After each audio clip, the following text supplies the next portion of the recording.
सभी पत्रकार साथियों का तिरुपति धाम द्वारा आयोजित आज की इस प्रेस कॉन्फ्रेंस में स्वागत है।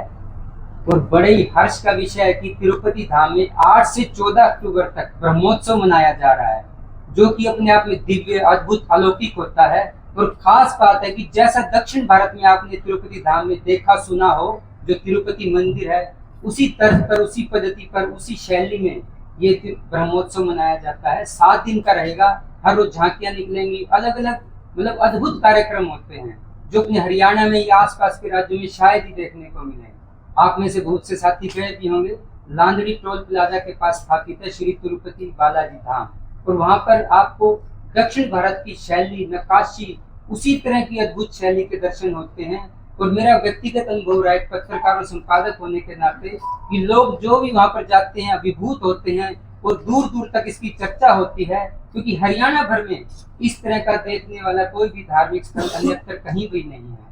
आज हमारे बीच तिरुपति धाम से संचालन समिति, ट्रस्टी और अन्य सदस्य भी मौजूद हैं। मैं इनका भी स्वागत करता हूं और आपको विस्तार से जानकारी देंगे कि 8 से 14 अक्टूबर तक ऐसा क्या होने वाला है, और आप सभी उसके लिए आमंत्रित हैं, और क्यों हरियाणा और अन्य राज्यों से लोग तिरुपति धाम में पधारेंगे। मैं नाम रामनिवास अग्रवाल जी स्वयं बताएंगे कौन कौन मौजूद है, उनसे आग्रह करूंगा। स्वागत है आपका। प्रणाम सभी को, नमस्कार। हम सभी कोई नेता लोग नहीं है, हम लोग एक तिरुपति धाम से जुड़े हुए दास हैं, उसके कार्यकर्ता हैं। हम सभी लोगों का सब बराबरी है हम लोग। तो मेरा नाम रामनिवास अग्रवाल है, चार्टेड अकाउंटेंट हूँ। मेरे साथ पुरुषोत्तम जी सिंगला हैं, इनका मेडिकल का काम है, ये भी ट्रस्टी हैं। और राधेश्याम सैनी जी का बहुत ही हम लोग शुक्रिया अदा करते हैं कि जिन्होंने ये जगह हमारे को उपलब्ध करवाई और जहां हम लोग कार्यक्रम कर रहे हैं। इसी कड़ी में मैं राजेश चूक साहब का भी बहुत धन्यवाद करता हूं, जिन्होंने बहुत शॉर्ट नोटिस पे, और आप लोग दोनों के प्रति मैं बहुत कृतज्ञता व्यक्त करता हूं कि इतने शॉर्ट नोटिस पे कल आप लोगों को बताया गया और आप सारे लोग आज आए हैं। आप लोगों ने इतने व्यस्त दिनचर्या में रविवार के दिन घर बार छोड़ के आए हैं, आप लोगों का बहुत बहुत धन्यवाद। मेरे साथ राजीव बंसल जी ये ट्रस्टी हैं और मुख्य रूप से सारा कार्य देखते हैं वहाँ का। रघुवीर जी गोयल हैं, इनका ऑटो मार्केट में काम है और तिरुपति धाम का बहुत मुख्य रूप से काम देखते हैं। राजेंद्र जी लोहिया हैं, इनका अपना प्रॉपर्टी का काम है। और पीछे विजेंद्र जैन जी बैठे हैं हमारे। दिनेश पंडित जी वहाँ पे हमेशा आप लोगों को मिलेंगे, वहाँ पे जो रहते हैं। विक्रम गर्ग जी हैं, ये भी हमारे ट्रस्टी हैं। ये मोतीराम जी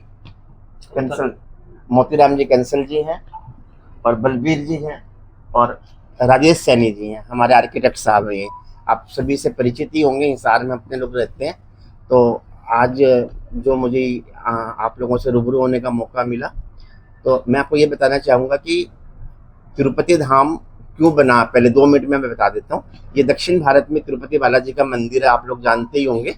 तो तिरुमला में जो तिरुपति बालाजी का मंदिर है, तो वो रामानुज संप्रदाय से बिलोंग करता है। रामानुज संप्रदाय, रामानुज जी एक बहुत बड़े संत हुए हैं पूरे भारत में, तो उन्होंने उसको स्थापित किया था। तो उसी कड़ी में हमारे जो गुरुजी थे श्री त्रिदंडी स्वामी जी महाराज, जो हिसार आया करते और भागवत कथा का आयोजन किया करते, तो उनके मन में आया कि उत्तर भारत के लोगों को भी दक्षिण भारत के तिरुपति बालाजी का बहुत ज़्यादा चार्म रहता है। वहाँ के दर्शन करने के लिए बहुत लोग उत्कंठा रखते हैं, वहाँ भीड़ जो लगती है 2-2 दिनों की लाइन लगती है, तो क्यों ना हिसार में भी वो चीज़ उनको मिले। उसके लिए उन्होंने बहुत कोशिश करी। तो उसके लिए कुछ लोगों को उन्होंने चयन किया हिसार में। कृष्ण कुमार बिंदल जी थे और भी थे कई लोग, उन सबको मतलब लोगों को जोड़ा, उन्होंने जोड़ के उस धाम का निर्माण करने के लिए तिरुपति बालाजी से ही पत्थर मंगवाया गया। और सारा जो सामग्री है, भगवान जी के विग्रह हैं, विग्रह भी 2 तरह के होते हैं, एक अचल एक चल होते हैं। ये बहुत लंबी बातें होंगी, मतलब जब आप लोग अगर गए हैं तो। अभी मुख्य रूप से तो जिस कार्यक्रम उसके लिए बताऊंगा मैं। तो दक्षिण भारत और उत्तर भारत को जोड़ने के लिए कार्यक्रम किया गया है। और मैं आपको बताना चाहूँगा, पूरे हरियाणा में तिरुपति बालाजी का एक ही मंदिर, हिसार में जो इतना विशालकाय है, एक तिरुपति बालाजी का मंदिर हो रहा है कुरुक्षेत्र में, तो वो टीटीडी वाले जो हैं उन्हीं के द्वारा संचालित वो है। तो इस तिरुपति बालाजी मंदिर का अलग ही एक छटा है। और यहाँ जो भी कार्य हुआ है सारा दक्षिण भारत के आर्किटेक्ट लोगों ने किया है। तो स्थापत्य कला का भी एक बेजोड़ नमूना है यहाँ पे। तो यहाँ की जो पूजा पद्धति होती है वो भी दक्षिण भारत के अर्चक लोग ही इसकी पूजा करते हैं। अभी भी जो हमारा ब्रह्मोत्सव होने जा रहा है इसके लिए दक्षिण भारत से एक टोली आएगी जो तिरुपति बालाजी में भी वही पूजा करवाती है, जो वहाँ पे आराधना करवाती है अर्चक के रूप में, वही लोग इसको आयोजन करेंगे। तो ये देखने का लिए ये भावनात्मक चीज है। तो ये एक जो ब्रह्मोत्सव का कार्यक्रम होने जा रहा है, तो मैं आप लोगों से आज हिसार में ये कार्यक्रम करने का हमारा इसलिए हुआ कि आप लोग सभी वहाँ जाएं, क्या नाम है, तिरुपति बालाजी में। तो आप लोगों का समय लगता है, लोग पहुँच नहीं पाते, तो हम लोगों ने यहाँ बीच में एक मध्य रास्ता चुना और आप लोगों को यहाँ बुलाया कि आप लोग सारे इकट्ठे हो जाएं, आप लोगों का भी समय खराब ना हो। लेकिन मैं ये चाहूँगा कि आप लोग पूरी समाज में, जनता में इस बारे में अवगत करवाएं। ये तिरुपति बालाजी के मंदिर के दर्शन का लाभ एक अद्भुत लाभ है और ये भगवान विष्णु जी का मंदिर है। अभी तक भी लोगों को समझ नहीं आता कि बालाजी का मतलब हनुमान जी का मंदिर है या किसका मंदिर है, लेकिन ये प्योर बालाजी हनुमान जी का मंदिर है। और ब्रह्मोत्सव जो होने जा रहा है, ये साल में एक बार ये उत्सव होता है। हर तिरुपति बालाजी के मंदिर में भी अगर आप स्टडी करेंगे तो आपको मिलेगा ब्रह्मोत्सव का बहुत महत्व होता है। जो भगवान ब्रह्मा जी ने भगवान विष्णु का उत्सव मनाया था, तो ये उत्सव उस तरह से ही मनाया जा रहा है। जैसे पहले दिन अभी दिया हुआ कि विश्वसेन जी महाराज हैं, वो मार्ग का अवलोकन करेंगे कि भगवान जी कहाँ कहाँ पर जाएंगे। तो विश्वसेन जी गणेश जी का अवतार, गणेश जी से भी बड़े, मतलब एक विश्वसेन जी में अनेकों गणेश जी समाये हुए हैं। हम लोग ये मानते हैं कि भगवान विष्णु का रूप गणेश जी है, उसी का रूप माँ दुर्गा है, उसी का रूप सारे भगवान उसी के अंदर समाहित है। हम लोगों का एक में यही धारणा है रामानुज संप्रदाय के अंदर, जो विष्णु भगवान जी का है। अब जैसे कि पहले दिन विश्वसेन जी महाराज जो हैं वो अवलोकन करेंगे मार्ग का, और उसके लिए सुबह और शाम दोनों समय बहुत ही सुंदर भगवान की झांकियाँ निकलेंगी। फिर जैसे अगले दिन उन्होंने दिया हुआ है कि पूर्ण कोटि की सवारी, शेष वाहन की सवारी, तो पूर्ण कोटि के सवेरे ना, पूर्ण कोटि की सवारी सुबह निकलेगी और शेष वाहन की सवारी, शेष वाहन का मतलब शेषनाग जिसको बोलते हैं। जैसे मैं आपको बताना चाहूंगा कि शेषनाग हो या चंद्र प्रभा हो या सूर्य प्रभा हो, आप लोग इनको पढ़ेंगे तो ये केवल बोलने के लिए नहीं है। जो शेषनाग का मतलब जिसने पूरी पृथ्वी को अपने ऊपर ले रखा है, उसके ऊपर भगवान की सवारी निकलेगी। इसका एक महत्व है, प्रतीकात्मक रूप से इसका बहुत बड़ा महत्व है, इसका दर्शन करने का बहुत लाभ है अपने को। इसका यही मतलब होता है। सूर्य प्रभा का भी मतलब यही कि सूर्य की प्रभा, सूर्य की किरणों में जो भ्रमण करते हैं, ऐसे भगवान जी का सूर्य प्रभा के माध्यम से भ्रमण करेंगे। और वैसे चंद्र प्रभा का महत्व है कि चंद्र के जो किरणें हैं उसमें भगवान जी का भ्रमण होगा। तो इस भ्रमण को देखने का सबका मतलब आप लोगों को मतलब यही हम लोग आमंत्रित करते हैं कि आप लोग सभी लोग आइए। थोड़ा मैं राजू जी से अनुरोध करूंगा, राजू जी आप बता दो आगे की क्या क्या बातें थोड़ी। जय श्रीमन नारायण। सबसे पहले तो आप सब पत्रकार बंधु का तिरुपति बालाजी धाम की तरफ से स्वागत है और सबका आभार है कि आप लोग हमारे सारे मंदिर का कवरेज देते हो। इतने सारे शहर में सब लोगों को बहुत ज़्यादा पता लगता है। और बाकी तो ज़्यादातर रामदास जी ने आपको बता ही दिया कि क्या प्रोग्राम कैसे चलेगा। उसके बाद मैं बताता हूँ, जैसे तिरुपति बालाजी तिरुमला में जब ये ब्रह्मोत्सव चलता है, उस वक्त हर आदमी उस रथ को हाथ लगाने के लिए लायक रहता है। अपने यहाँ तो भगवान खुद आए हैं और अपने को इसका फायदा उठाना चाहिए कम से कम। और ये बात अगर आप समाज में अखबार के माध्यम से सब लोगों को बताओगे तो बहुत बढ़िया रहेगा। और इसी तरह जैसे चेन्नई के पास एक जगह है, वहाँ भी एक ब्रह्म उत्सव निकलता है एक टाइम में।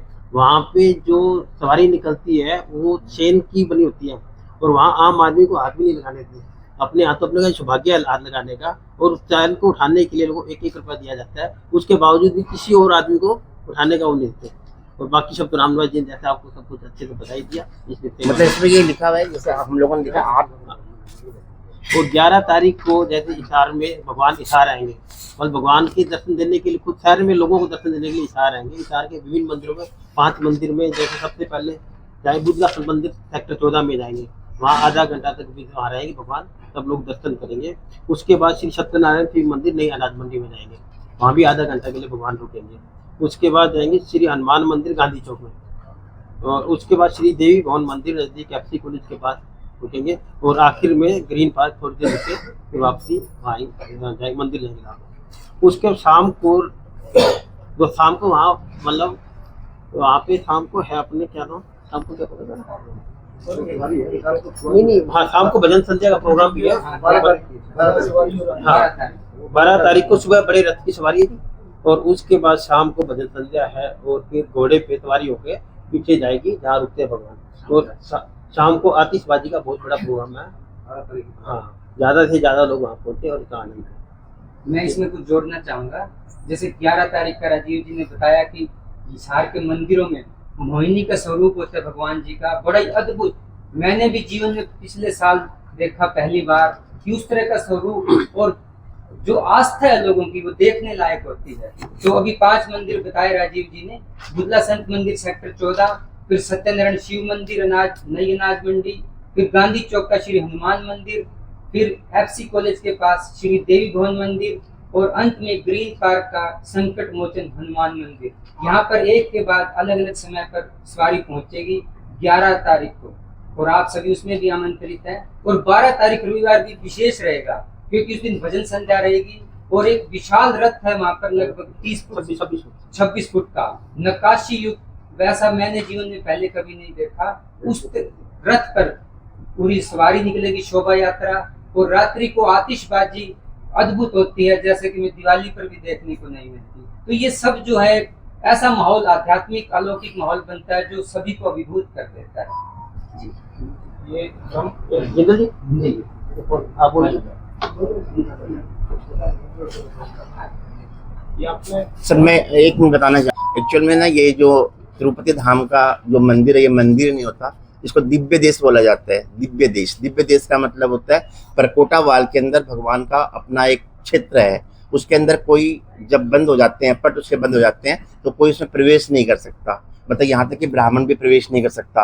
आप लोग भी जाएंगे तो गर्भगृह में जाना होगा, तो आप लोगों को एक लिमिट है, मतलब ये कपड़े पहनने हैं, कैसे जाना है, क्या करना है, उस तरह की व्यवस्था है। तो भगवान जी का अपना एक दिव्य देश है, उनका जैसे अपना एक बेडरूम होता है, अपना एक घर होता है, हम सबको प्रवेश नहीं देते। तो भगवान जी के लिए सभी तरह के वहाँ पे वाहन उपस्थित है। उनके भगवान जी का रसोई भी अलग है। एक छोटी वहाँ पे गौशाला भी हमने बनाई हुई है, श्रीनिवास गौशाला, जो वहाँ से जो देसी गायों का जो दूध होता है, उस दूध को ही प्रयोग किया जाता है, और उससे जो घी निकलता है, दूध निकलता है, वो भगवान जी की सेवा में ही लगाया जाता है। तो पवित्रता का बहुत ज़्यादा ध्यान रखा जाता है। मतलब इसमें हम लोगों का वो नहीं रहता है कि भाई कोई भी आए, कैसे भी आए। जाने के लिए भी आपको तो बेल्ट खोलनी पड़ती है, और क्या जुराबे भी खोलनी पड़ेंगी आपको, और चमड़े का कोई सामान नहीं लेके जाना चाहिए। आगे तो अपनी श्रद्धा का विषय है, तो चमड़े का अपने को सामान नहीं लेके जाना। जैसे दक्षिण भारत में जो पद्धति है वही है। तो दिव्य देश में का मतलब एक ये होता है कि प्रतिदिन वहाँ पे कोई ना कुछ उत्सव होता है।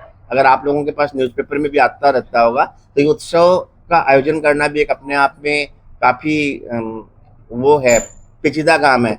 प्रतिदिन आयोजन करना, जो वहाँ के जो ब्राह्मण हैं उनको बड़े सवेरे 4 बजे उठ के एक गाय, जो गाय होती है, क्या बोलते हैं गाय को, श्यामा गाय, एक श्यामा गाय को सबसे पहले भगवान जी के सामने लाया जाता है मंदिर के ठीक बाहर। फिर भगवान जी का फिर वो भगवान जी उनका दर्शन करते हैं, फिर उसकी सुबह की आरती होती है। इस तरह से सारे दिन इस तरह के कार्यक्रम चलते रहते हैं। आम जो मंदिरों में आप देखते हैं वो वहाँ का सिस्टम नहीं है। वहाँ का सिस्टम ही बिल्कुल अलग है। जो दक्षिण भारत के मंदिरों का सिस्टम है वही सिस्टम यहाँ पर है। हम लोग बल्कि उतनी दक्षिण भारत, मतलब यहाँ के लोग या हम लोग उतना अध्यात्म में नहीं घुस पाए हैं, क्योंकि जैसे भी कुछ लोग तिलक लगा के हैं, जैसे पंडित जी, तो हम लोगों को भी ना हमेशा ये तिलक धारण करके ही रखना चाहिए नियम से, लेकिन हम लोग इसको फॉलो नहीं कर पाते अपनी दिनचर्या में और और जनेऊ भी रखना चाहिए, कपड़े खोल के अंदर जाना चाहिए, ये जो चीज़ें हैं। तो मैं तो यही बोलना चाहूँगा कि आप लोग वहाँ आइए और देखिए वहाँ पे किस तरह की व्यवस्था है। आप लोगों को खुद को काफ़ी अच्छा लगेगा। मतलब आप लोग तिरुपति धाम के बारे में जो भी जानना चाहते हैं बोलिए। हाँ, बहुत बड़े बड़े विद्वान आएंगे, संपत जी आएंगे ना, एक राजू संपत जी बोल के एक विद्वान आएंगे, उनकी एक टीम होगी, चेन्नई से आएंगे। कितने लोग उसमें? 11 लोग हैं। वो मतलब है ना, दक्षिण भारत में और भी मंदिरों में जहाँ जहाँ ब्रह्मोत्सव हर जगह होते हैं वही करवाते हैं। और जगन्नाथ मंदिर जो वृंदावन में जो मंदिर है उसका भी ब्रह्मोत्सव वही करवाते हैं। तो वो आकर के इस सारी व्यवस्था को करेंगे। हम लोगों को दर्शक के रूप में उनको देखना है और धर्म लाभ लेना है, इतना ही अपना कर्तव्य है। हाँ, एक वाद्यम वाले भी वहाँ से आएंगे, तो उनके वाद्यम भी बहुत अद्भुत होते हैं। यहाँ के जैसे वाद्य नहीं है, बहुत अलग ही वो वाद्य है। देखिए मैं एक छोटी सी बात बोलता हूँ, जैसे अभी जुबिन गर्ग असम में कोई घटना हुई, आप लोगों ने सुना ही होगा।